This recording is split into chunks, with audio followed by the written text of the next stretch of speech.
استاذ احمد ندیم صاحب ہیں صفوان نون ایریا، اس سے کہتے تھے کیا بھٹو کو پھانسی لگنا قادیانی کو کافر قرار دینے کی خدائی سزا نہیں تھی؟ اتنے مقبول لیڈر کو پھانسی ہوئی، 4 بندے بھی نہیں نکلے۔ اس حوالے سے گل افشانی فرمائیے۔ ہاں، میرے پھول آپ کو مہنگے پڑیں گے۔ دیکھیں، کسی کو پھانسی لگنا یہ کوئی ضروری نہیں کہ خدائی عذاب ہو، شہادت بھی ہو سکتی بہت ہے۔ بڑی بات ہے، واہ واہ واہ۔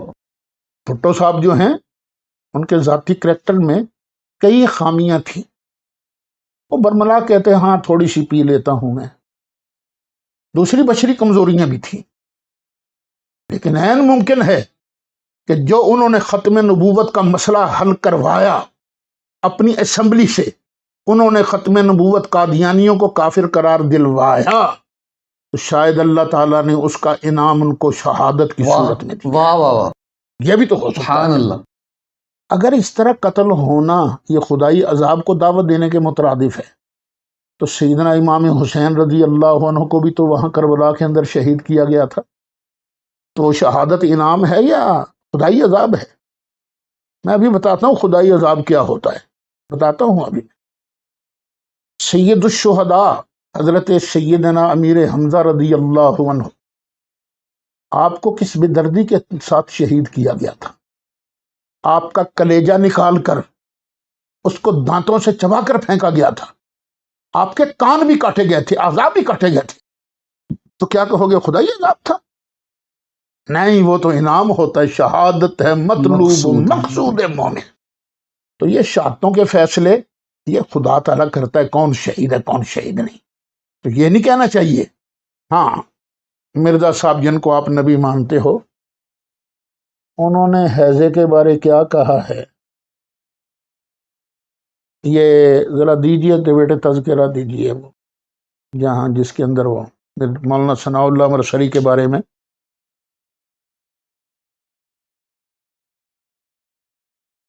اہل حدیث حضرات جو ہیں ان کے ایک بڑے مناظر تھے جن کا نام تھا مولانا ثناء اللہ امرسری،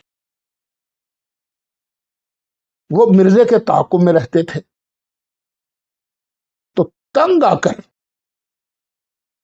مرزا غلام محمد قادیانی نے ایک اشتہار چھپایا، یہ ہے میرے ہاتھ میں مجموعہ اشتہارات،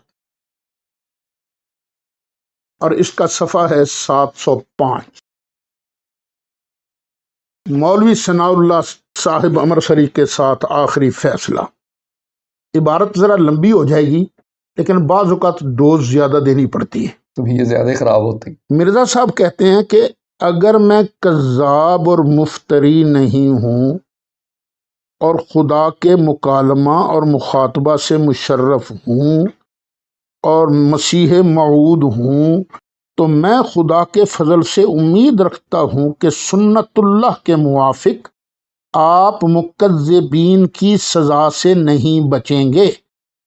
پس اگر وہ سزا جو انسان کے ہاتھوں سے نہیں بلکہ محض خدا کے ہاتھوں سے ہے، جیسے طاعون، ہیضہ وغیرہ مہلک بیماریاں آپ پر میری زندگی میں ہی وارد نہ ہوئیں، تو میں خدا تعالیٰ کی طرف سے نہیں، یہ کسی الہام یا وحی کی بنا پر پیش گوئی نہیں، محض دعا کے طور پر میں نے خدا سے فیصلہ چاہا ہے، اور میں خدا سے دعا کرتا ہوں کہ اے میرے مالک بصیر و قدیر، جو علیم و خبیر ہے، جو میرے دل کے حالات سے واقف ہے، اگر یہ دعویٰ مسیح موعود ہونے کا محض میرے نفس کا افتراء ہے اور میں تیری نظر میں مفسد اور کذاب ہوں اور دن رات افتراء کرنا میرا کام ہے، تو اے میرے پیارے مالک، میں عاجزی سے تیری جناب میں دعا کرتا ہوں کہ مولوی ثناء اللہ صاحب کی زندگی میں مجھے ہلاک کر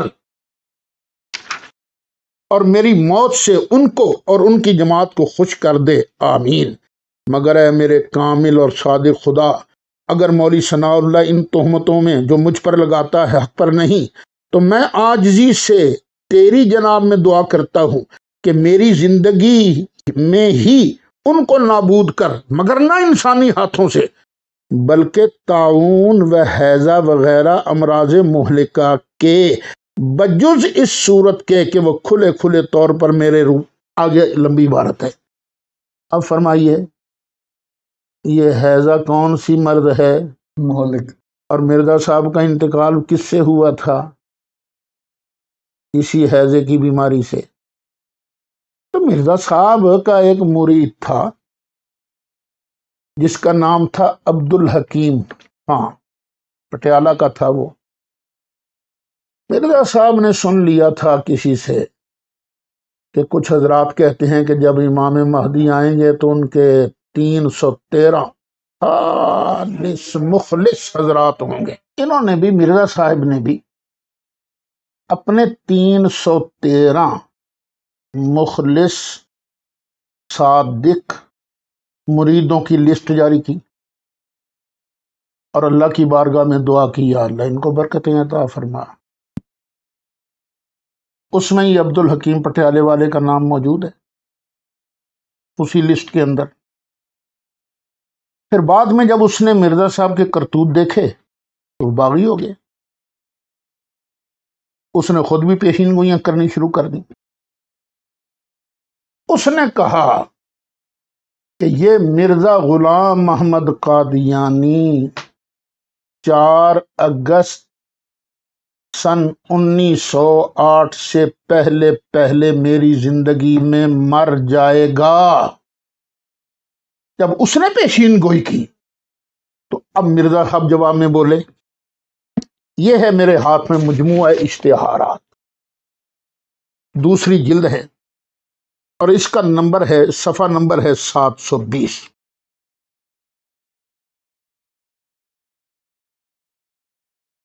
یہ اپنے الہام بیان کر رہا ہے کہ پھر آخر میں اردو میں فرمایا، یعنی اللہ تعالیٰ نے، کہ میں تیری عمر کو بھی بڑھا دوں گا.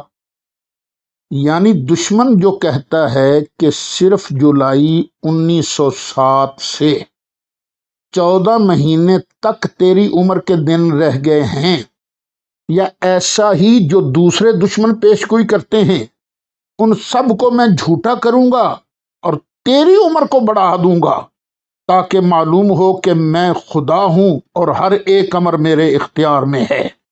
یہ عظیم الشان پیش گوئی ہے جس میں میری فتح اور دشمن کی شکست، اور میری عزت اور دشمن کی ذلت، اور میرا اقبال اور دشمن کا ادبار بیان فرمایا ہے، اور دشمن پر غضب اور عقوبت کا وعدہ کیا ہے. یہ دیکھ لیجئے، یہ جولائی 1907 کو مرزا صاحب کہہ رہے ہیں کہ میرے مخالفین کہتے ہیں کہ بس 14 مہینے کے اندر اندر تم کہیں ہو جاؤ گے.